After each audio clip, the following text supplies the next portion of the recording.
Évangile de Jésus-Christ selon saint Jean.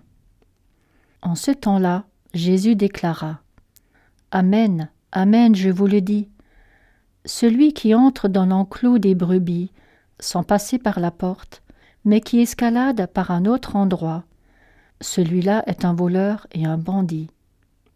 Celui qui entre par la porte, c'est le pasteur, le berger des brebis.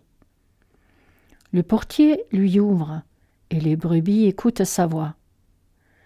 Ces brebis à lui, il les appelle chacune par son nom, et il les fait sortir. Quand il a poussé dehors toutes les siennes, il marche à leur tête, et les brebis le suivent, car elles connaissent sa voix. Jamais elles ne suivront un étranger, mais elles s'enfuiront loin de lui, car elles ne connaissent pas la voix des étrangers. Jésus employa cette image pour s'adresser aux pharisiens, mais eux ne comprirent pas de quoi il leur parlait. C'est pourquoi Jésus reprit la parole. Amen, Amen, je vous le dis, moi, je suis la porte des brebis. Tous ceux qui sont venus avant moi sont des voleurs et des bandits. Mais les brebis ne les ont pas écoutés.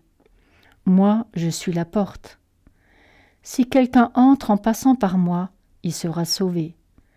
Il pourra entrer, il pourra sortir et trouver un pâturage. Le voleur ne vient que pour voler, égorger, faire périr.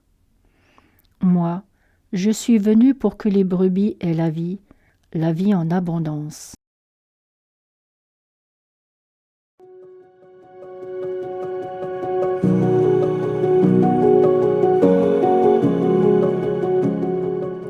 Après l'entretien à Nicodème au début du temps pascal, puis le discours du pain de vie tout au long de la semaine dernière, c'est le discours du bon pasteur, le chapitre 10 de l'évangile de Jean, que nous entendons ces jours-ci. Après nous avoir promis le pain de vie, la nourriture qui nous fait participer à la vie de Dieu, Jésus se présente comme le vrai berger, celui qui rassemble et guide son peuple vers la vie en abondance. Alors que le discours du pain de vie pouvait attirer notre attention sur l'aspect personnel de notre relation avec Jésus, le discours du bon berger nous encourage à approfondir l'aspect communautaire de notre vocation. C'est en étant rassemblés dans le troupeau de Jésus que nous pouvons le suivre. C'est parce que, ensemble, nous écoutons la voix du bon berger que nous pouvons vérifier la réalité et la qualité de notre vie chrétienne. Nous ne mesurons sans doute pas assez la grâce et l'importance d'être rassemblés par Jésus dans des paroisses, des communautés, des groupes ou des fraternités diverses pour entendre ensemble et les uns par les autres la voix du bon berger.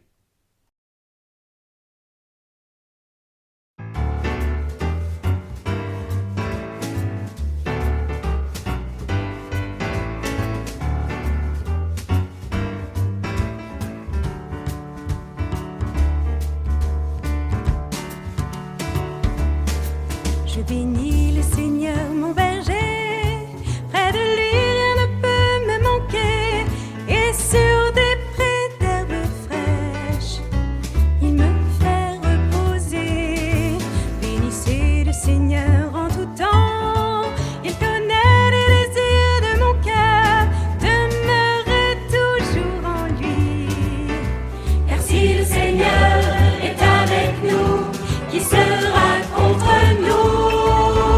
Rendez grâce au Seigneur, éternel est son amour.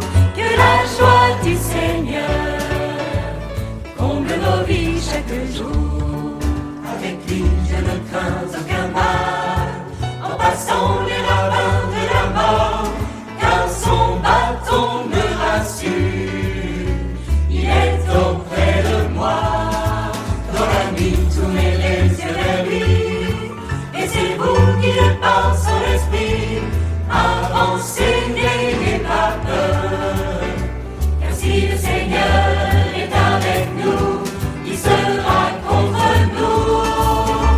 Rendez grâce au Seigneur, éternel est son amour. Que la joie du Seigneur comble vos vies chaque jour. Devant moi tu prépares un festin, à la face de mes ennemis, et l'onction tu me parfumes. Je déborde de joie, oh oh, désert demeurer dans la foi. Le Seigneur a vaincu le péché, rien ne pourra vous troubler. Car si le Seigneur est avec nous, qui sera contre nous?